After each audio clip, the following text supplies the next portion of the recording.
그 강아지는 늘 같은 자리에서 사라졌다. 인천의 오래된 아파트 단지 뒤편, 사람들의 시선이 거의 닿지 않는 건물 외벽 틈 어딘가에서 작은 진돗개 한 마리가 반복적으로 모습을 감췄다. 누군가가 일부러 숨겨둔 것처럼 보일 만큼 일정한 패턴이었다. 현관문 전자 도어락이 작동하는 특유의 소리가 들리기 전부터 이미 자취를 감추는 일이 계속되자 그 우연은 더 이상 우연이 아니었다. 박정호는 그 단지에서 오래 살았다. 학교에서 경비로 일하다 퇴직한 뒤 생활 반경은 아파트 단지와 근처 시장, 동네 병원 정도로 좁아졌다. 그는 특별히 참견을 좋아하는 사람도 아니었고 남의 집 사정을 캐묻는 성격도 아니었다. 그러나 반복되는 장면은 무심한 사람도 멈춰 서게 만든다. 그 진돗개 새끼는 단순히 겁이 많은 것이 아니었다. 그건 예측하고 있었다. 처음 눈에 들어온 건 우연이었다. 분리수거를 하러 내려갔다가 외벽 배관 옆 좁은 틈에 누군가 작은 짐을 숨겨둔 것처럼 보이는 형체를 발견했다. 가까이 보니 강아지였다. 흰빛이 도는 황색 털, 아직 덜 자란 얼굴선, 하지만 눈빛은 또래의 강아지와 달랐다. 소리를 들으면 놀라는 반응이 아니라 소리가 나기 전에 이미 사라지는 방식이었다. 이 며칠을 지켜본 끝에 박정호는 그 강아지의 주인을 알게 되었다. 1층 끝 세대에 새로 이사온 강민석이라는 남자였다. 택배 기사라는 말이 있었고 밤늦게 들어오는 날이 많았다. 엘리베이터 대신 계단을 이용하는 편이라 그의 발걸음 소리는 일정했다. 그리고 그 소리가 들리기 직전 강아지는 자취를 감췄다. 이상한 점은 강민석이 도착하기 한참 전부터였다. 전자 도어락 특유의 경쾌한 알림음이 울리기 몇 초 전 이미 강아지는 보이지 않았다. 단지의 다른 개들은 그 소리에 짖거나 반응했다. 그러나 이 강아지는 소리보다 먼저 반응했다. 마치 시간을 외운 것처럼 박정호는 그 사실이 마음에 걸렸다. 진돗개는 충성심이 강한 품종으로 알려져 있다. 낯선 사람을 경계하는 건 자연스러운 일이다. 하지만 주인의 기척에 미리 숨어버리는 행동은 다른 문제였다. 단지 겁이 많다고 설명하기엔 반복이 너무 정확했다. 어느 날 그는 일부러 강민석이 돌아오는 시간대에 단지 뒤편에 서 있었다. 강아지는 배관 틈에 몸을 붙이고 있었다. 그리고 계단 쪽에서 발걸음이 들리기 전 강아지는 보이지 않았다. 아무 소리도 나지 않았는데도 사라졌다. 그 순간 박정호는 확신했다. 이것은 반사신경이 아니라 학습이었다. 학습된 공포. 강민석은 아파트에서 거의 말을 하지 않았다. 이웃 인사도 짧았고 반려견을 산책시키는 모습도 보이지 않았다. 간혹 쓰레기를 버리러 나올 때 강아지가 따라 나오는 장면은 없었다. 오히려 강아지는 항상 건물 뒤편에 있었다. 주인과 함께 있는 시간이 보이지 않는다는 건 그 자체로 이상했다. 박정호는 며칠 동안 강아지를 더 관찰했다. 낮에는 배관 틈에서 거의 움직이지 않았다. 사람들이 지나가면 경계했지만 도망치지는 않았다. 그러나 특정 시간대만 되면 존재 자체를 감추었다. 그 패턴은 하루도 어긋나지 않았다. 그는 이 문제를 혼자 판단하기 어렵다고 느꼈다. 하지만 섣불리 개입할 근거도 없었다. 한국에서 반려동물은 법적으로 보호받지만 사적인 영역에 대한 개입은 조심스럽다. 확실한 증거 없이 이웃을 의심하는 일은 쉽지 않았다. 그럼에도 불구하고 박정호의 머릿속에는 하나의 질문이 맴돌았다. 왜 주인의 귀가를 예측해 숨는가? 강아지의 몸집은 점점 더 말라 보였다. 사료 그릇은 건물 뒤편에 보이지 않았다. 물그릇도 없었다. 간혹 편의점 비닐봉지가 쓰레기 더미 옆에 놓여 있었지만 그것이 강아지의 것인지는 알 수 없었다. 누군가 일부러 보이지 않게 키우는 것처럼 느껴졌다. 박정호는 한 번 더 확인하고 싶었다. 그는 조심스럽게 작은 종이컵에 물을 담아 배관 근처에 두었다. 강아지는 즉각적인 반응을 보이지 않았다. 그러나 시간이 흐른 뒤 물이 줄어 있었다. 누군가는 그 자리를 알고 있었다. 다음 날 그는 소량의 사료를 놓았다. 사료는 빠르게 사라졌다. 먹지 않는 개가 아니었다. 굶주림은 분명했다. 하지만 그보다 더 뚜렷한 건 사람의 접근보다 특정 인물의 귀가에 대한 반응이었다. 강민석이 계단을 오르내리는 소리가 들리면 건물 뒤편의 공기는 달라졌다. 강아지는 보이지 않았다. 다른 주민들이 지나가도 그대로 있었지만 그 소리에는 항상 사라졌다. 우연으로 설명하기에는 횟수가 너무 많았다. 박정호는 스스로에게 묻기 시작했다. 혹시 자신이 과민한 건 아닐까? 하지만 그는 오랜 시간 학생들을 지켜본 경험이 있었다. 반복되는 패턴은 이유가 있다. 그리고 공포는 어느 날 갑자기 생기지 않는다. 그는 결심했다. 더 지켜보자. 감정으로 움직이지 말자. 그러나 방관도 하지 말자. 그 강아지는 아직 어린 진돗개였다. 주인의 그림자를 피해 숨는 모습이 단지 성격 문제라면 시간이 지나면 완화될 수 있다. 하지만 그 반응은 시간이 지날수록 더 빨라지고 있었다. 발걸음이 계단을 밟기도 전에 강아지는 이미 사라졌다. 아파트 단지 사람들은 바빴다. 출근과 퇴근, 학원과 야근, 배달과 택배. 누구도 건물 뒤편을 오래 보지 않았다. 그 틈에서 강아지는 존재했다가 사라졌다. 박정호만이 그 반복을 기록하듯 기억하고 있었다. 그는 이제 확신에 가까운 의심을 품었다. 저 아이는 단순히 겁이 많은 것이 아니다. 저 아이는 무언가를 피하고 있다. 그리고 그 대상은 분명하다. 그날 저녁에도 같은 일이 벌어졌다. 전자 도어락 소리가 울리기 전 강아지는 이미 없었다. 강민석은 아무 일 없다는 듯 집 안으로 들어갔다. 그 사이에서 강아지는 다시 나타났다. 마치 아무 일도 없었다는 것처럼. 그러나 박정호의 마음에는 이미 균열이 생겼다. 그는 더 이상 이 장면을 우연으로 넘길 수 없었다. 반복은 사실을 드러낸다. 그리고 지금 드러나는 사실은 하나였다. 그 강아지는 주인을 기다리지 않는다. 피하고 있다. 박정호는 더 이상 그 반복을 우연으로 넘기지 않았다. 강민석이 계단을 오르기 전부터 사라지는 강아지의 행동은 하루 이틀의 일이 아니었다. 며칠, 몇 주가 이어지면서 그 반응은 더 예민해졌다. 단순히 도어락 소리에 놀라는 수준이 아니었다. 그 남자의 생활 리듬을 정확히 기억하고 있는 듯한 반응이었다. 발소리의 간격, 귀가 시간의 흐름, 계단을 오르는 속도까지 모두 예측하고 있는 것처럼 보였다. 진돗개는 원래 주인을 잘 따른다. 낯선 사람에게는 경계하지만 가족에게는 집착에 가까운 충성심을 보인다. 박정호는 그 사실을 잘 알고 있었다. 어릴 적 시골에서 진돗개를 키워본 경험도 있었다. 그래서 더 이상했다. 이 강아지는 낯선 사람에게 도망치지 않았다. 오히려 건물 주민이 가까이 지나가도 자리를 지켰다. 그러나 특정한 기척만은 허용하지 않았다. 강민석이 엘리베이터 대신 계단을 이용한다는 사실은 주민들 사이에서 이미 알려져 있었다. 택배 기사라는 직업 특성상 늦은 시간 귀가가 많았고 일정한 리듬이 있었다. 박정호는 일부러 시간에 맞춰 단지 뒤편을 오갔다. 그는 더 확실한 근거가 필요했다. 그날도 마찬가지였다. 강민석의 귀가 시간이 가까워졌을 무렵 강아지는 이미 보이지 않았다. 아직 도어락 소리도 들리지 않았고 계단에서 발걸음도 나지 않았다. 그러나 배관 틈은 비어 있었다. 잠시 후 강민석이 올라왔다. 그리고 문이 닫힌 뒤에야 강아지는 다시 모습을 드러냈다. 이것은 단순한 습관이 아니었다. 조건 반사에 가까웠다. 박정호는 머릿속으로 계산했다. 만약 강아지가 이전에 위협을 경험하지 않았다면 이런 반응은 형성되기 어렵다. 특히 주인에게. 강아지는 성장하는 과정에서 반복적으로 같은 자극을 받으면 그 자극을 예측한다. 그리고 피한다. 이것은 동물 행동학의 기본이었다. 강민석은 이웃과 거의 접촉하지 않았다.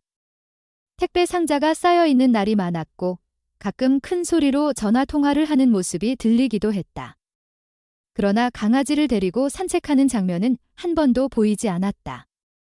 반려견을 키우는 사람이라면 최소한의 산책은 필요하다. 더구나 진돗개는 활동량이 많은 품종이다. 강아지가 건물 뒤편에서만 시간을 보내는 현실은 설명되지 않았다. 박정호는 또 다른 점을 발견했다. 강아지는 밤이 깊어질수록 더 오랫동안 모습을 감췄다. 강민석이 집안에 머무는 동안에는 거의 나타나지 않았다. 이튿날 아침이 되어서야 배관 틈에서 다시 모습을 드러냈다. 마치 밤을 견디는 방식처럼 보였다. 그는 점점 더 불편해졌다. 동네 사람들은 강민석을 특별히 나쁘다고 평가하지 않았다. 그저 조용하고 무뚝뚝한 사람으로 여겼다. 요즘 서울과 수도권 아파트 단지에서는 서로를 잘 모르는 것이 자연스럽다. 인사조차 생략되는 일이 흔하다. 하지만 무관심과 방관은 다르다. 박정호는 어느 날 분리수거장에서 만난 주민에게 조심스럽게 물었다. 강민석 씨 개를 본 적 있냐고.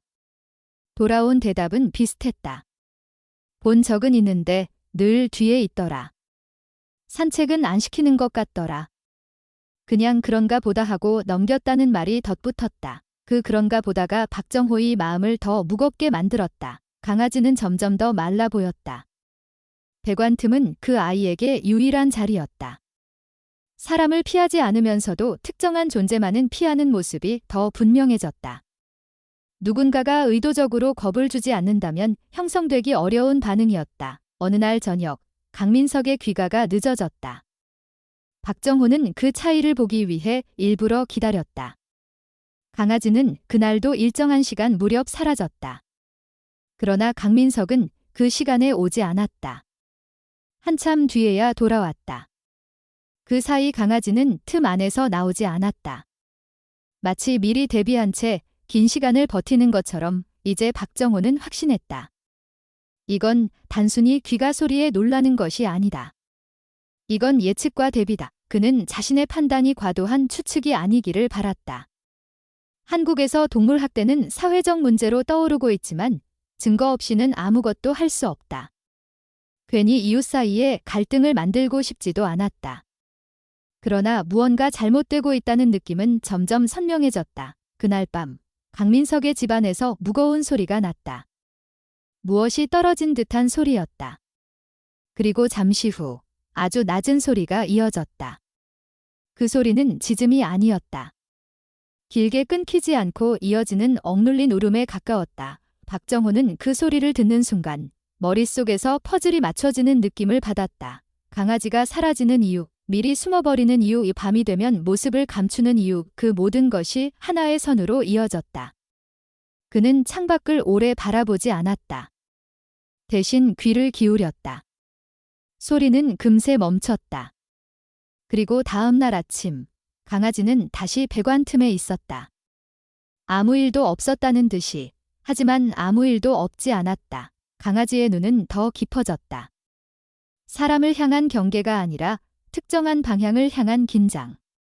강민석이 현관을 열고 나오는 순간 강아지는 단 한 번도 그를 향해 다가가지 않았다. 반대로 시야에서 완전히 사라졌다. 박정호는 그 사실을 반복해서 확인했다.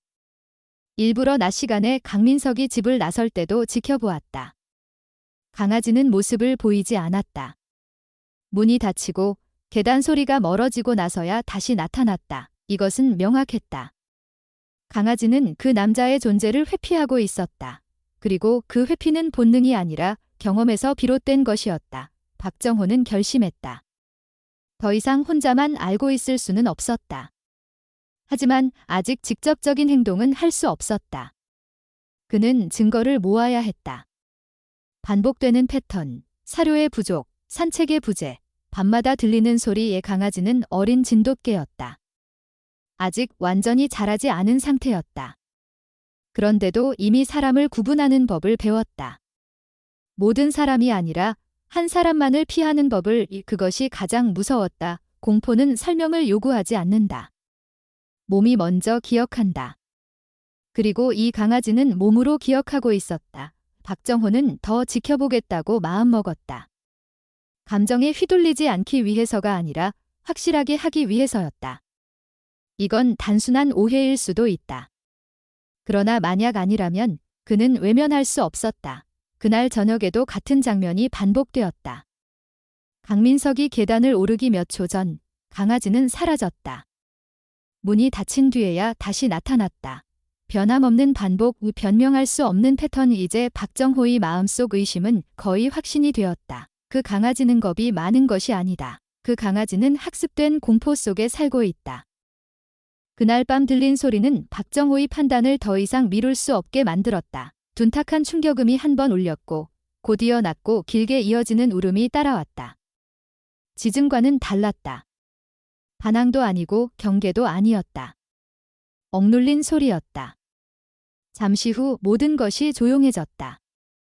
복도는 아무 일 없다는 듯 고요했고 강민석의 집문도 열리지 않았다. 그러나 박정호는 이미 알았다. 그 소리는 우연이 아니었다. 다음 날 그는 더 이상 기다리지 않았다. 작은 종이 그릇에 사료를 담아 건물 뒤편으로 가져갔다. 배관 옆 틈은 여전히 강아지의 자리였다.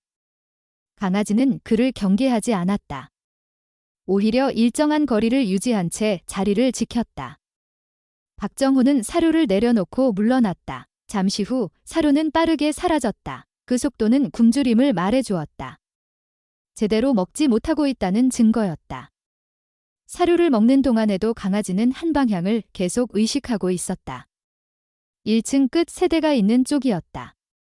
그 시선은 불안과 예측이 섞인 형태였다. 박정호는 그날 처음으로 강아지의 상태를 더 자세히 보았다. 털은 거칠어 보였고 갈비뼈 윤곽이 희미하게 드러나 있었다. 어린 진돗개라면 통통해야 할 시기였다. 그러나 이 강아지는 또래보다 마른 체형이었다. 배관 틈에서만 시간을 보내는 생활로는 설명되지 않는 정도였다. 그는 다음 날도 같은 행동을 반복했다. 사료와 물을 가져다 놓았다. 강아지는 망설임 없이 먹었다. 반복은 확실한 사실이 되었다. 이 아이는 충분한 돌봄을 받고 있지 않았다. 그날 저녁, 강민석의 집안에서 또다시 무거운 소리가 났다. 이번에는 연속적이었다. 박정호는 자리에서 일어섰다. 현관을 나와 복도 끝에 섰다. 아무도 나오지 않았다. 그러나 몇 초 뒤 다시 그 소리가 들렸다. 그리고 이어지는 울음. 박정호는 건물 뒤편으로 돌아갔다. 강아지는 이미 배관 틈에 몸을 숨기고 있었다. 그 숨음은 단순한 습관이 아니었다. 준비된 도피였다. 마치 다음에 무엇이 올지 알고 있는 듯한 반응이었다. 그는 마음속에서 결론을 내렸다. 이건 단순한 방치가 아니다. 반복적인 위협이 있었다. 강민석이 문을 열고 나왔다. 얼굴에는 특별한 감정이 보이지 않았다. 그는 주변을 한번 둘러보고 쓰레기 봉투를 들고 나갔다. 강아지는 그가 완전히 시야에서 사라질 때까지 모습을 드러내지 않았다. 박정호는 그 장면을 끝까지 지켜봤다. 주인을 향한 반가움은 없었다. 기대도 없었다. 오직 회피뿐이었다. 그날 이후 박정호는 의도적으로 시간을 맞춰 강민석의 귀가 직후를 확인했다. 강아지는 항상 사라져 있었다. 문이 닫히고 몇 분이 지나야 다시 나타났다. 그리고 나타난 뒤에도 한동안 긴장이 풀리지 않는 모습이었다. 이 며칠이 더 지나자 변화가 생겼다. 강아지는 사료를 먹다가도 작은 소리에 즉시 중단했다. 건물 안에서 무언가 떨어지는 소리만 나도 배관 틈으로 사라졌다. 강민석이 직접 나타나지 않아도 같은 반응이었다. 학습은 더 확장되고 있었다. 박정호는 더 이상 혼자 판단하기 어렵다고 느꼈다. 그때 떠오른 사람이 있었다. 3층에 사는 이지은이었다. 동물보호단체에서 봉사한다는 말을 들은 적이 있었다. 그는 엘리베이터 앞에서 마주친 김에 조심스럽게 말을 꺼냈다. 강민석 씨 집게를 본 적 있냐는 질문에 이지은은 잠시 멈칫했다. 그녀 역시 몇 번 목격한 적이 있다고 했다. 늘 건물 뒤에 있고 산책하는 장면을 본 적이 없다고. 박정호는 밤에 들린 소리에 대해서도 이야기했다. 이지은의 표정은 가벼워지지 않았다. 며칠 뒤 이지은도 함께 건물 뒤편을 확인했다. 사료는 이미 사라진 상태였다. 강아지는 여전히 배관 틈에 있었다. 그녀는 강아지를 오래 바라보았다. 그리고 낮은 목소리로 말했다. 이 아이, 제대로 돌봄을 못 받고 있는 것 같다고 박정호는 이미 알고 있던 사실을 확인받은 기분이었다. 그날 밤 두 사람은 각자 집으로 돌아갔다. 그리고 얼마 지나지 않아 또다시 소리가 울렸다. 이번에는 더 컸다. 무엇인가 강하게 부딪히는 소리였다. 그 직후 울음이 이어졌다. 짧지 않았다. 박정호는 더 이상 기다리지 않았다. 문을 열고 복도로 나왔다. 동시에 3층에서 이지은도 내려왔다. 두 사람은 말을 하지 않았지만 같은 방향을 향했다. 건물 뒤편이었다. 강아지는 배관 틈 깊숙이 들어가 있었다. 이전보다 더 깊은 위치였다. 눈빛은 더 날카로워졌고 숨은 고르지 않았다. 이지은은 그 모습을 보며 확신했다. 이건 단순한 성격 문제가 아니라고. 다음 날 아침, 박정호는 다시 사료를 가져왔다. 이번에는 강아지가 더 급하게 먹었다. 그리고 그때 처음으로 눈에 띄는 것이 있었다. 목 주변 털이 부자연스럽게 눌려 있었다. 이지은은 조심스럽게 가까이 살폈다. 금속 재질이 얇은 목줄이 보였다. 문제는 크기였다. 어린 강아지에게 맞춰진 크기처럼 보였다. 하지만 지금은 목을 압박하고 있었다. 자라난 체형을 고려하지 않은 채 그대로 둔 흔적이었다. 이지은은 얼굴이 굳었다. 저건 조정이 필요하다고 말했다. 계속 저 상태면 상처가 날 수 있다고. 박정호는 더 이상 물러설 수 없다고 느꼈다. 방치는 명확했다. 그리고 밤마다 들리는 소리까지 더해지면 상황은 단순하지 않았다. 그날 저녁, 강민석이 집을 나서는 순간 박정호는 일부러 말을 걸었다. 인사에 가까운 짧은 말이었다. 강민석은 건조하게 대답했다.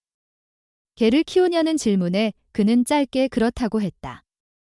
산책은 시키냐는 말에는 바쁘다는 대답이 돌아왔다. 목줄이 작아 보인다는 언급에는 아무 말도 하지 않았다. 그 침묵이 모든 것을 설명했다. 그날 밤 다시 충격음이 울렸다. 그리고 울음. 박정호는 이번에는 망설이지 않았다. 그는 관리사무소에 문의할 준비를 했다. 동시에 이지은은 보호단체에 상황을 알렸다. 아직 신고는 아니었다. 하지만 기록은 필요했다. 강아지는 점점 더 위축되어 갔다. 사료를 먹는 속도는 빨라졌고 특정 소리에 대한 반응은 더 예민해졌다. 목줄은 여전히 그대로였다. 이제 두 사람은 같은 생각을 공유했다. 이 아이는 스스로를 지키기 위해 숨고 있다. 그리고 그 숨음은 점점 깊어지고 있다. 그날 밤의 소리는 이전과 달랐다. 단발성이 아니었다. 한 번의 충격으로 끝나지 않았다. 연속적으로 이어졌고 간격이 짧았다. 그 사이에 끼어든 울음은 더 길어졌다. 박정호는 그 소리를 듣는 순간 망설이지 않았다. 이미 마음속에서는 결정이 내려진 상태였다. 현관을 나서자 동시에 위층에서 이지은도 내려왔다. 두 사람은 말을 하지 않았지만 같은 방향으로 움직였다. 건물 뒤편, 배관 옆 틈이었다. 강아지는 이미 그 안에 있었다. 이전보다 더 안쪽이었다. 거의 보이지 않을 만큼 깊은 위치였다. 이것은 습관이 아니었다. 도피였다. 잠시 후 강민석의 집 문이 열렸다. 그는 평소와 다르지 않은 표정으로 나왔다. 주변을 훑어본 뒤 아무 말 없이 다시 들어갔다. 강아지는 그가 완전히 사라질 때까지 모습을 드러내지 않았다. 그리고 문이 닫힌 뒤에도 한참 동안 움직이지 않았다. 그 장면을 본 이지은은 낮게 말했다. 이건 반복이다. 우발적이 아니다. 박정호는 고개를 끄덕였다. 이제는 기록이 필요했다. 단순한 의심으로는 아무것도 바뀌지 않는다. 그는 휴대전화로 배관 틈과 강아지의 모습을 촬영했다. 날짜와 시간도 남겼다. 이지은은 동물보호단체 상담 창구에 상황을 상세히 전달했다. 아직 신고 단계는 아니었지만 조언은 필요했다. 다음 날 아침, 강아지는 평소보다 늦게 모습을 드러냈다. 사료를 놓아도 바로 나오지 않았다. 몇 분이 지난 뒤에야 조심스럽게 나타났다. 그리고 그때 이지은은 확실히 보았다. 목줄 아래 털이 눌려있는 자국. 금속 링이 목을 조이고 있었다. 크기는 더 이상 맞지 않았다. 이것은 단순한 관리 소홀을 넘어선 문제였다. 이지은은 조심스럽게 접근했다.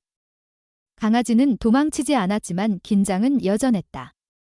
목줄을 확인하는 순간 그녀는 확신했다. 저 상태로는 성장할수록 압박이 심해질 수밖에 없다고.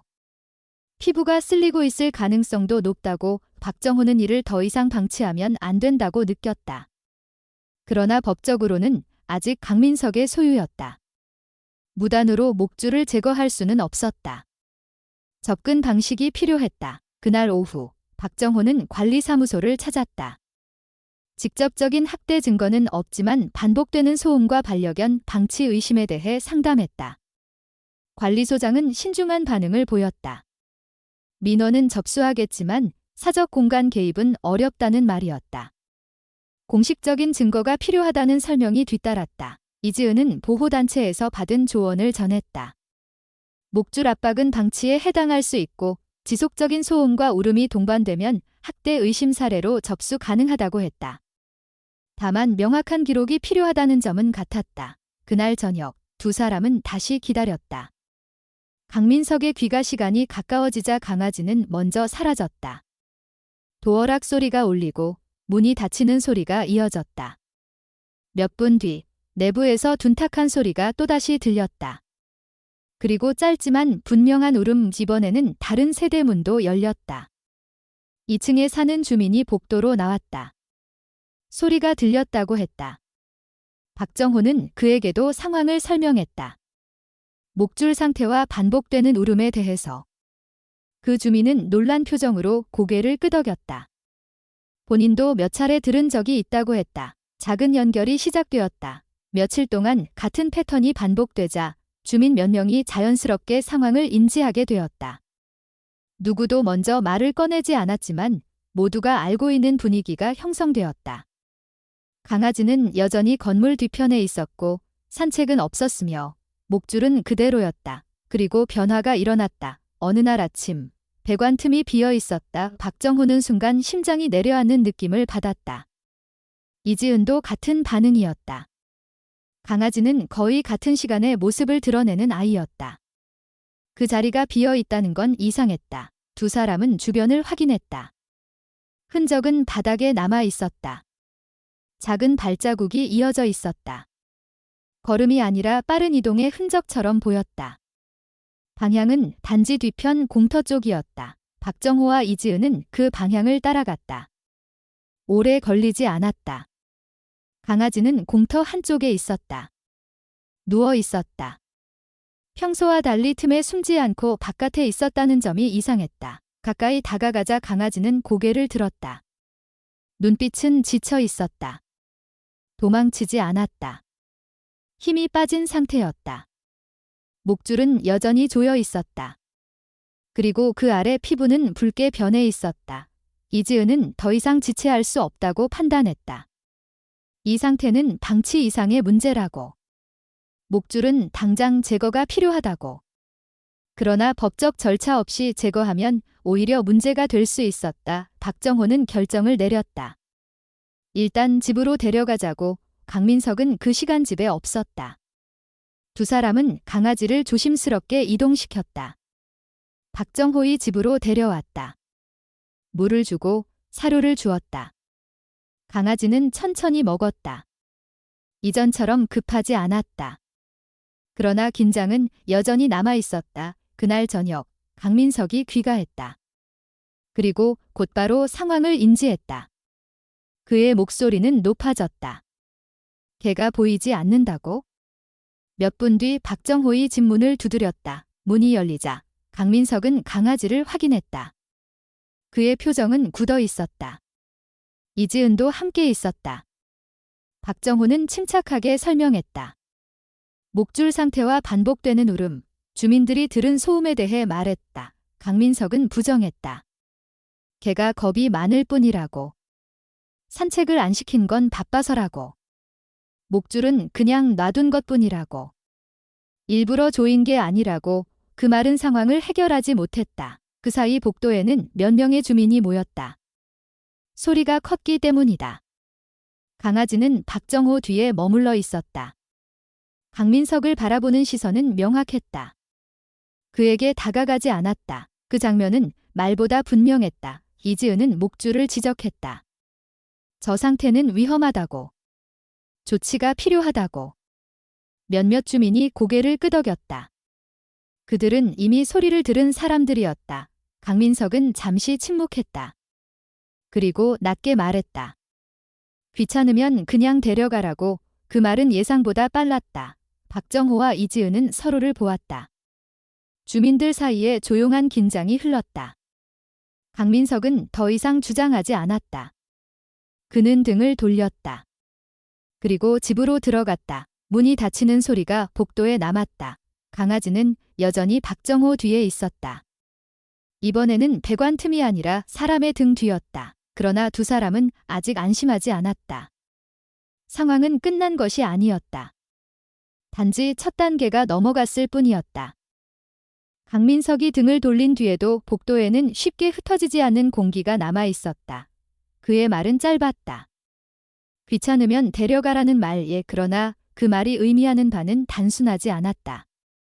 분노도 후회도 아닌 체념에 가까운 어조였다. 마치 오래전부터 애정이 끊긴 대상처럼 말하는 태도였다. 박정호는 문을 닫지 않았다. 복도에 서 있던 주민들이 아직 자리를 떠나지 않았기 때문이다. 이지은은 강아지의 목줄을 다시 한번 확인했다. 금속이 피부를 압박하고 있었고 성장한 체형과 맞지 않았다. 붉은 자국은 분명했다. 그것은 변명의 여지가 없는 상태였다. 주민들 사이에서 작은 말들이 오갔다. 몇 달 전부터 밤마다 들리던 소리에 대해, 건물 뒤편에서 혼자 시간을 보내던 강아지에 대해, 산책을 한 번도 보지 못했다는 이야기에 대해. 그동안은 각자의 기억 속에만 있던 장면들이 한자리에서 연결되기 시작했다. 누군가는 말했다. 늘 숨더라. 또 다른 누군가는 말했다. 밤에 소리 들은 적 있다. 그 말들은 증거가 아니었지만 부정하기 어려운 흐름이었다. 강아지는 여전히 박정호 뒤에 있었다. 강민석이 집 안으로 들어간 뒤에도 긴장이 완전히 풀리지 않았다. 그러나 도망치지는 않았다. 배관 틈으로 돌아가려는 움직임도 없었다. 대신 사람들 사이에 머물렀다. 이지은은 조심스럽게 말했다. 일단 오늘 밤은 여기 두자고. 그리고 내일 병원부터 가자고. 목줄은 빨리 제거해야 한다고. 박정호는 고개를 끄덕였다. 이미 마음은 정해져 있었다. 그는 집 안으로 강아지를 들였다. 문이 닫히는 순간 복도의 시선도 서서히 흩어졌다. 하지만 이 일은 단지 두 사람의 문제가 아니게 되었다. 여러 사람이 지켜본 상황이었다. 그날 밤, 강아지는 처음으로 배관 틈이 아닌 실내에 머물렀다. 박정호는 작은 상자를 준비하고 안에 담요를 깔았다. 물과 사료를 옆에 두었다. 강아지는 경계를 유지한 채 그 자리에 있었다. 이전처럼 갑작스러운 소리에 즉각 반응하지는 않았지만 완전히 안정된 상태도 아니었다. 이지은은 돌아가기 전 다시 한번 목줄을 살폈다. 내일 병원에서 제거하는 것이 안전하다고 말했다. 무리하게 자르면 상처가 날 수 있다고 덧붙였다. 그녀가 돌아간 뒤에도 박정호는 쉽게 잠들지 못했다. 강민석의 말이 계속 떠올랐다. 귀찮으면 데려가라는 말의 책임을 포기하는 방식이었다. 하지만 그 포기는 단지 말로 끝날 일이 아니었다. 법적으로 소유권이 정리되어야 했다. 그는 휴대전화를 들고 기록을 정리했다. 날짜, 시간, 소음 발생 횟수, 목줄 상태, 주민 증언. 이지은이 전달받은 보호단체의 조언도 함께 정리했다. 감정이 아닌 사실로 남겨야 했다. 그 사이 강아지는 상자 안에 조용히 있었다. 가끔 작은 소리에 반응했지만 이전처럼 극단적이지는 않았다. 그러나 깊이 잠들지는 못하는 듯했다. 반복된 긴장이 쉽게 사라질 리 없었다. 새벽이 가까워질 무렵 아주 작은 소리가 났다. 문 쪽에서였다. 박정호는 즉시 일어났다. 강아지도 반응했다. 그러나 문은 열리지 않았다. 잠시 후 복도에서 발소리가 멀어졌다. 그는 순간적으로 떠올렸다. 혹시 강민석이 확인하러 온 것은 아닐까? 잠시 후 다시 조용해졌다. 박정호는 문을 열어 복도를 확인하지 않았다. 불필요한 충돌은 피해야 했다. 대신 기록에 시간을 남겼다. 아침이 되자 이지은이 다시 찾아왔다. 강아지는 밤을 버텼다. 그러나 상자 안에는 머물러 있지 않았다. 어느 순간 사라진 것이다. 박정호는 당황했다. 현관문은 잠겨 있었다. 창문도 닫혀 있었다. 그는 즉시 복도로 나왔다. 이지은도 함께였다. 그들이 향한 곳은 본능처럼 건물 뒤편이었다. 배관 틈 안. 강아지는 다시 그 자리에 있었다. 상자에서 나와 원래의 숨음 장소로 돌아간 것이다. 밤새 어떤 일이 있었는지 알 수 없었다. 그러나 분명한 것은 안전하다고 느끼는 공간은 여전히 그 좁은 틈이라는 사실이었다. 이지은은 그 앞바닥을 살폈다. 작은 발자국과 함께 또 다른 흔적이 보였다. 신발 자국이었다. 배관 바로 앞까지 이어져 있었다. 방향은 강민석의 집 쪽에서 시작되어 있었다. 박정호는 말을 하지 않았다. 그러나 둘 다 이해했다. 누군가가 밤에 나왔다는 뜻이었다. 잠시 후 강민석의 집 문이 열렸다. 그는 평소와 다르지 않은 표정이었다. 그리고 건물 뒤편에 서 있는 두 사람을 보았다. 시선이 배관 틈으로 향했다. 그는 말했다. 또 거기 있네. 이지은은 조용히 답했다. 어젯밤 누가 여기까지 왔냐고. 강민석은 아무렇지 않게 말했다. 걔가 자꾸 도망가니까 확인한 것뿐이라고. 박정호는 그 말을 들으며 확신했다. 이 일은 아직 끝나지 않았다. 단순히 포기 선언으로 해결될 문제가 아니었다. 강아지는 여전히 두려워하고 있었다. 그리고 그 두려움의 원인은 눈앞에 서 있었다. 몇몇 주민이 다시 모였다. 어젯밤 소리를 들었다는 사람이 또 있었다. 관리사무소에 민원을 넣겠다는 말도 나왔다. 분위기는 점점 한 방향으로 기울었다. 이지은은 단호하게 말했다. 오늘 병원에 데려가겠다고. 그리고 보호단체와 함께 소유권 문제를 정리하겠다고. 강민석은 잠시 말이 없었다. 주변의 시선이 집중된 상태였다. 결국 그는 짧게 말했다. 마음대로 하라고. 그 말은 다시 한번 포기였다. 이번에는 주민들 앞에서 명확히 들렸다. 박정호는 더 이상 망설이지 않았다. 강아지를 안아들지는 않았지만 앞에 서서 길을 열었다. 강아지는 틈에서 나와 그의 뒤를 따랐다. 이전과 달리 강민석 쪽으로 시선을 주지 않았다. 그 장면은 말보다 분명했다. 주민들 사이에서 낮은 한숨이 흘렀다. 누군가는 말했다. 저 아이는 이미 선택했네. 그러나 박정호는 감정에 기대지 않았다. 아직 해야 할 일이 남아 있었다. 목줄 제거, 건강 상태 확인, 공식적인 소유권 이전 절차. 그는 이지은과 함께 병원 예약을 잡았다. 강아지는 더 이상 배관 틈으로 돌아가지 않았다. 그러나 완전히 안심한 모습도 아니었다. 여전히 주변 소리에 민감했고 특정 방향에는 긴장을 유지했다. 이 싸움은 단순히 한 사람의 포기로 끝나는 문제가 아니었다. 반복된 공포를 끊어내는 과정은 이제 시작이었다. 강민석의 두 번째 포기는 첫 번째보다 무거웠다. 주민들 앞에서 마음대로 하라는 말이 나오자 분위기는 분명히 달라졌다. 이전처럼 개인 간의 갈등으로 남지 않았다. 여러 사람이 들었고 여러 사람이 보았다. 더 이상 은밀한 문제는 아니었다. 박정호는 즉시 행동으로 옮겼다. 이지은과 함께 보호단체 상담 창구에 공식 접수를 진행했다. 상황 설명, 반복된 소음 기록, 목줄 상태 사진, 주민들의 증언까지 모두 전달했다. 보호단체는 절차를 안내했다. 소유권 포기 의사를 문서로 남기고 향후 분쟁 가능성을 차단해야 한다고 했다. 같은 날 오후 관리사무소에서 간단한 확인 절차가 이루어졌다.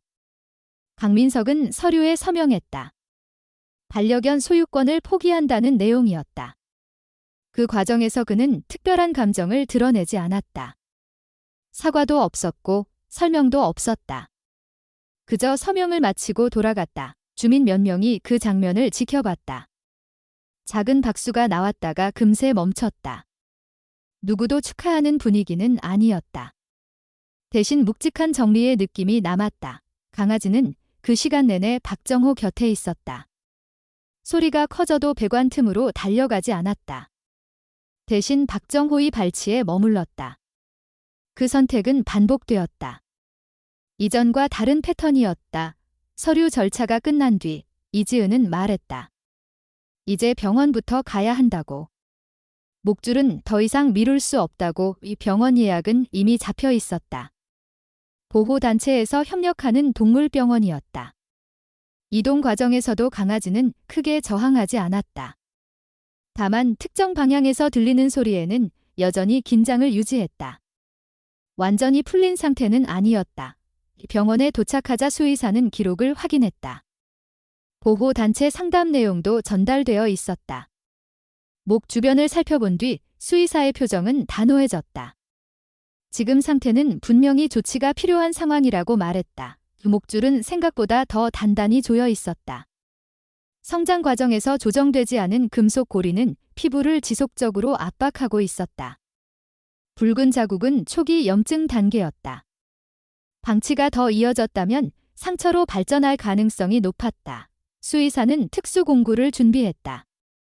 금속을 절단하는데 몇 초가 걸렸다. 그 짧은 시간 동안 병원 안은 조용했다. 그리고 금속 고리가 풀리는 소리가 났다. 목줄이 떨어지는 순간 강아지는 잠시 멈췄다. 그 다음 반응은 단순했다. 목을 자유롭게 움직였다. 이전에는 제한되었던 움직임이었다. 억눌린 압박이 사라진 상태였다. 수의사는 간단한 처치를 진행했다. 연고를 바르고 경과를 지켜보면 된다고 설명했다. 영양 상태도 점검했다. 체중은 또래 진돗개보다 낮은 편이었다. 규칙적인 식사와 안정이 필요하다고 말했다. 그 자리에서 이지은은 임시 보호 등록을 진행했다. 보호단체 명의가 아닌 개인 입양 전 단계였다. 박정호는 망설이지 않았다. 그는 보호자로 등록하겠다고 했다. 서류 작성이 이어졌다. 주민등록번호, 주소, 연락처. 모든 절차가 공식적으로 남았다. 이 순간부터 강아지는 더 이상 강민석의 소유가 아니었다. 병원에서 돌아오는 길, 강아지는 이전과 다른 반응을 보였다. 특정 소리에 과하게 반응하지 않았다. 완전히 안심한 것은 아니지만 긴장의 강도가 낮아졌다. 목 주변의 압박이 사라진 영향도 있었다. 아파트로 돌아오자 몇몇 주민이 기다리고 있었다. 소식은 이미 퍼졌다. 목줄이 제거되었다는 사실, 서류가 정리되었다는 사실이 공유되었다. 그날 밤, 박정호의 집에는 작은 변화가 있었다. 강아지는 배관 틈으로 향하지 않았다. 대신 집안에 마련된 자리에서 머물렀다. 이전처럼 갑작스러운 도피는 없었다. 그러나 긴장이 완전히 사라진 것은 아니었다. 밤이 깊어질 무렵 아주 작은 소리가 났다. 현관 근처였다. 강아지는 즉각 반응했다. 하지만 배관 틈으로 달려갈 수는 없었다. 대신 박정호의 뒤로 이동했다. 박정호는 문을 열지 않았다. 그는 기록만 남겼다. 복도 CCTV는 관리사무소에서 확인 가능했다.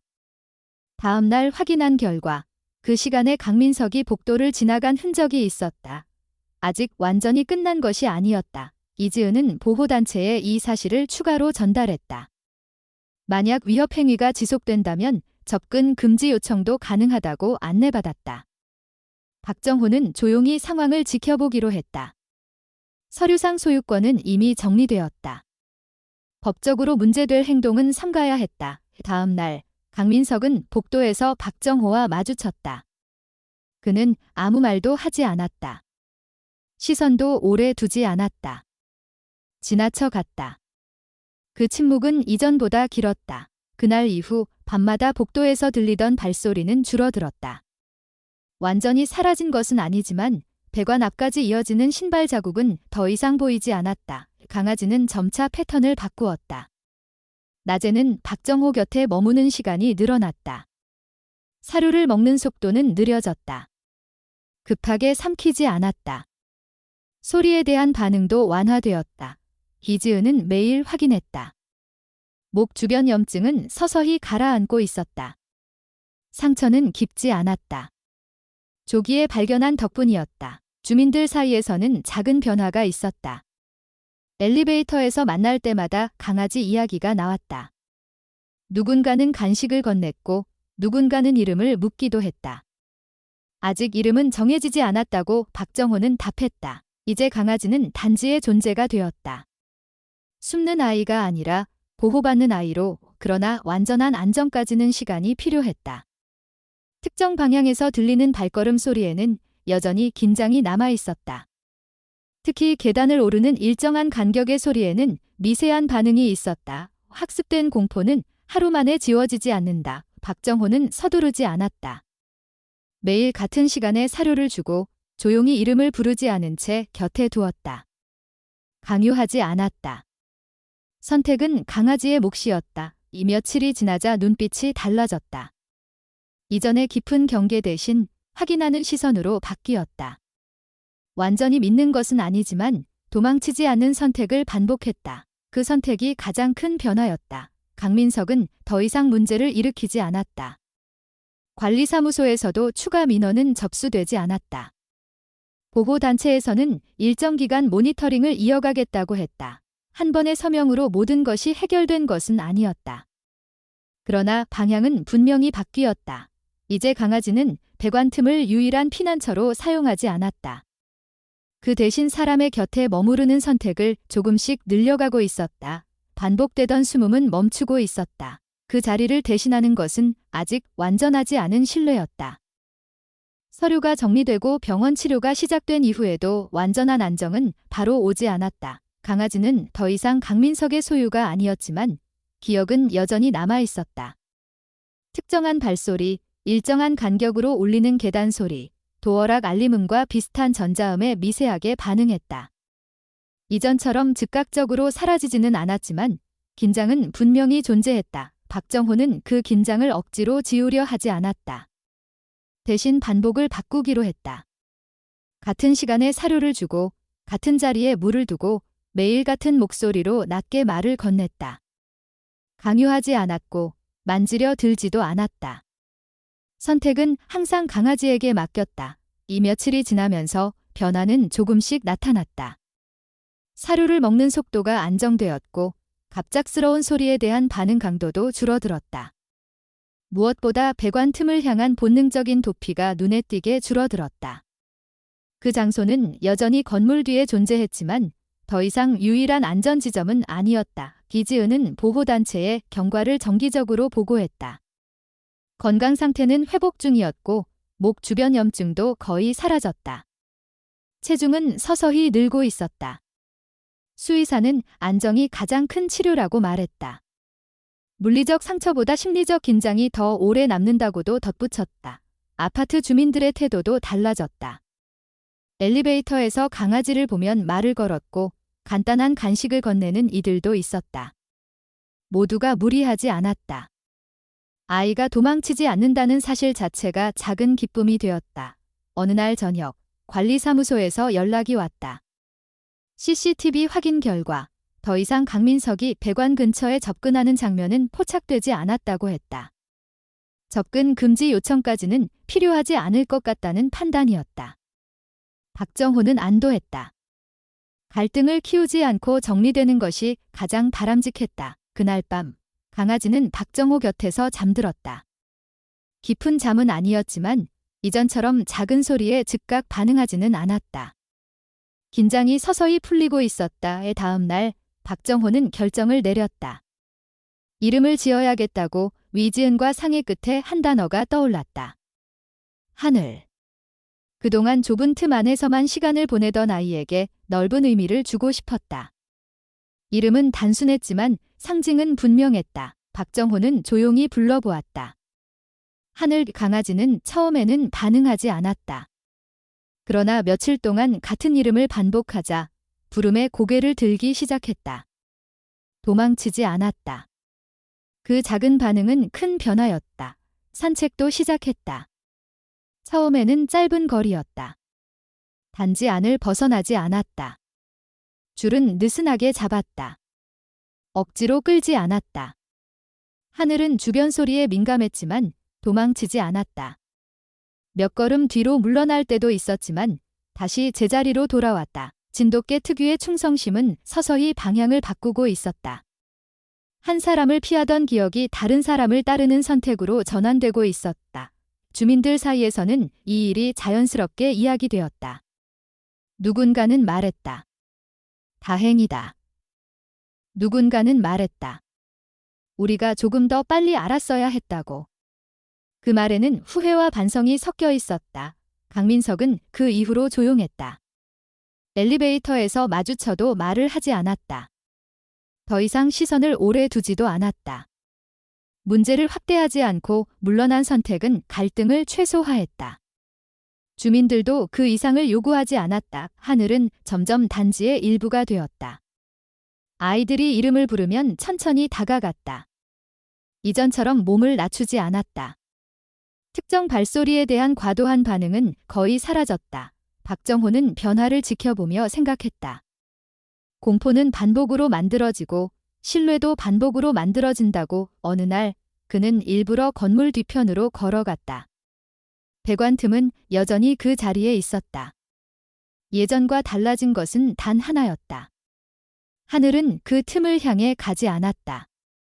잠시 냄새를 맡고 멈췄다가 곧 돌아섰다. 그 선택은 의미가 분명했다. 숨던 자리를 더 이상 필요로 하지 않는다는 것. 이지은은 그 모습을 보며 말했다. 이제는 괜찮아 보인다고. 박정호는 고개를 끄덕였다. 완전히 잊은 것은 아니겠지만 적어도 도망치는 삶은 끝났다고 느꼈다. 며칠 뒤 보호단체에서 마지막 확인 전화를 했다. 입양 전환 여부를 묻는 질문이었다. 박정호는 망설임 없이 대답했다. 이미 마음은 정해져 있었다. 하늘은 더 이상 임시 보호 대상이 아니었다. 입양 서류가 완료되었다. 공식적으로 박정호의 반려견이 되었다. 서류를 마친 날 그는 하늘을 바라보았다. 특별한 의식은 없었다. 다만 일상처럼 사료를 주고 물을 채우고 이름을 불렀다. 하늘은 조용히 그의 곁에 머물렀다. 그 반복이 이제는 두려움이 아닌 안정을 의미했다. 숨던 아이는 더 이상 사라지지 않았다. 그리고 그 사실이 이 아파트 단지에 남긴 변화는 생각보다 컸다. 주민들은 이전보다 서로에게 조금 더 말을 걸었다. 작은 소리에도 무심하지 않게 되었다. 방관이 아니라 확인을 선택하는 분위기가 생겼다. 하늘의 변화는 단지 한 마리 개의 이야기로 끝나지 않았다. 누군가의 무관심이 만든 공포를 또 다른 누군가의 관심이 끊어냈다는 사실이 남았다. 하늘이 완전히 달라졌다는 사실은 어느 날 갑자기 깨닫게 되었다. 특별한 사건이 있었던 것은 아니었다. 누군가가 크게 박수를 치지도 않았고 기적 같은 장면이 펼쳐진 것도 아니었다. 변화는 조용히 그러나 분명하게 쌓여 있었다. 병원 치료가 끝난 뒤 몇 주가 흘렀다. 목 주변의 붉은 자국은 거의 사라졌고 털도 다시 자라기 시작했다. 체중은 서서히 정상 범위에 가까워졌다. 수의사는 마지막 검진에서 말했다. 이제 신체적인 문제는 걱정하지 않아도 된다고. 중요한 건 환경이라고. 환경은 이미 바뀌어 있었다. 하늘은 더 이상 특정 발소리에 예민하게 반응하지 않았다. 계단을 오르는 일정한 간격의 소리가 들려도 예전처럼 사라지지 않았다. 도어락 알림음이 울려도 배관 틈을 향해 달려가지 않았다.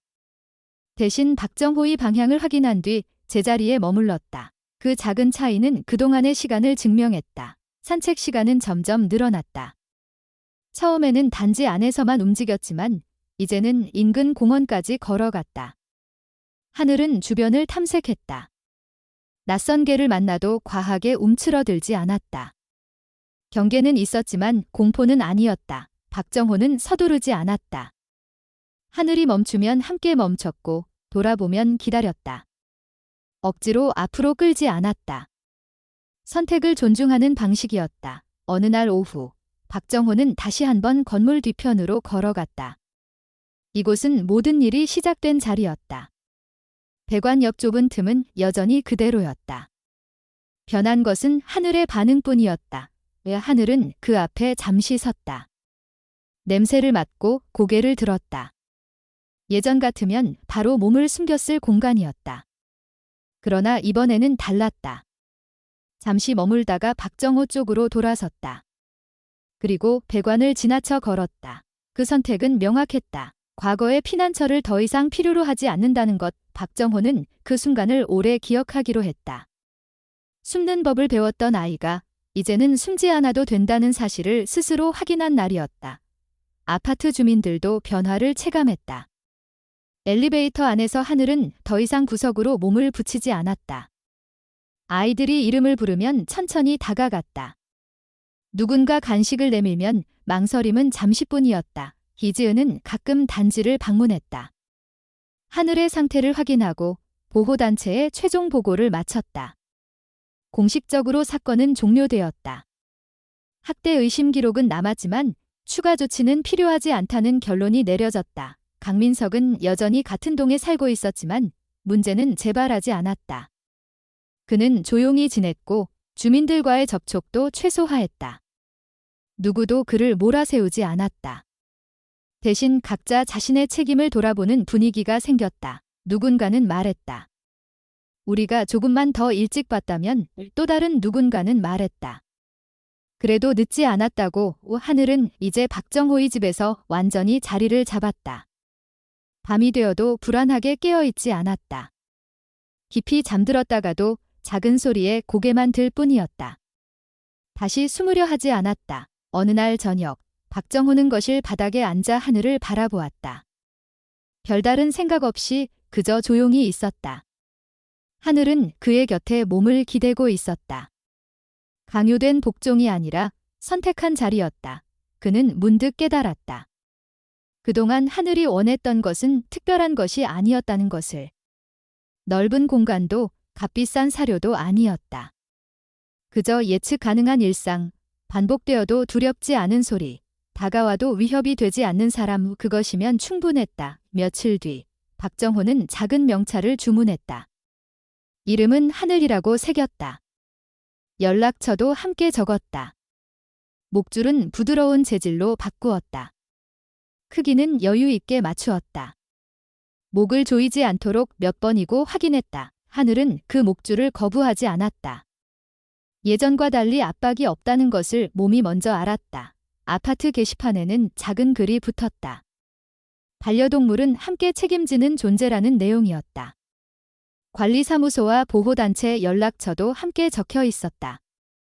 누군가의 용기가 또 다른 문제를 막을 수 있다는 문장이 마지막에 남았다. 그 글을 붙인 사람은 따로 밝히지 않았지만 주민들은 대략 짐작했다. 시간이 흐르면서 사건은 점점 일상 속으로 스며들었다. 그러나 완전히 잊히지는 않았다. 엘리베이터에서 하늘을 마주할 때마다 주민들은 한 번쯤 떠올렸다.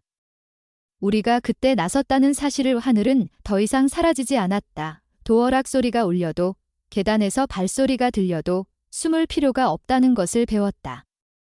대신 박정호를 확인하고 주변을 살피고 다시 제자리에 머물렀다. 그 반복은 이제 공포가 아니라 신뢰였다. 박정호는 가끔 생각했다. 만약 그날 밤 소리를 그냥 넘겼다면 어땠을까? 배관 틈에서 사라지는 모습을 이상하게 여기지 않았다면 어땠을까? 아마도 아무 일도 없었던 것처럼 시간이 흘렀을지도 모른다. 하지만 그 경우 하늘은 여전히 숨는 법만 배우고 있었을 것이다. 그는 결론을 내렸다. 변화는 거창한 행동에서 시작되지 않는다. 작은 의심을 외면하지 않는 것, 반복되는 이상함을 그냥 넘기지 않는 것, 그리고 한 걸음 다가서는 것. 하늘은 이제 배관 틈이 아닌 햇빛 아래를 걷는다. 숨지 않아도 되는 하루를 반복한다. 그리고 그 반복 속에서 완전히 다른 삶을 살고 있다. 이 사람도 마찬가지일지 모른다. 누군가의 공포는 보이지 않는 구석에서 자라난다. 그리고 그 공포를 끊어내는 시작은 누군가의 관심 한 번일 수 있다. 하늘은 더 이상 사라지지 않는다. 그 사실이 이 이야기의 끝이자 또 다른 시작이었다. 존경하는 여러분, 저희 이야기에 따뜻한 관심을 보내주시고 끝까지 경청해주신 모든 분들께 진심으로 깊은 감사의 말씀을 드립니다. 한 생명이 두려움 속에서 벗어나기까지의 과정을 함께 지켜봐 주셨다는 사실만으로도 이 이야기는 이미 큰 의미를 얻었습니다. 이 이야기가 전하고자 했던 메시지는 거창하지 않습니다. 반복되는 이상함을 그냥 지나치지 않는 마음, 작은 신호를 외면하지 않는 용기, 그리고 누군가의 두려움을 자신의 일이 아니라고 밀어내지 않는 책임감이 결국 한 생명을 지켜낸다는 사실입니다. 우리가 조금만 더 관심을 기울인다면 침묵 속에 숨겨진 고통을 줄일 수 있습니다. 그 변화는 특별한 사람이 아니라 바로 우리 각자에게서 시작될 수 있습니다. 여러분의 공감과 응원은 이러한 이야기를 계속 전할 수 있는 가장 큰 힘이 됩니다. 영상이 마음에 닿으셨다면 좋아요를 눌러주시고 아래에 여러분의 생각과 느낌을 남겨주시기 바랍니다. 또한 채널 구독을 통해 앞으로도 의미 있는 이야기를 함께 나누어 주시면 감사하겠습니다. 여러분의 관심이 또 다른 변화를 만들어 갑니다. 다시 한번 진심으로 감사드립니다.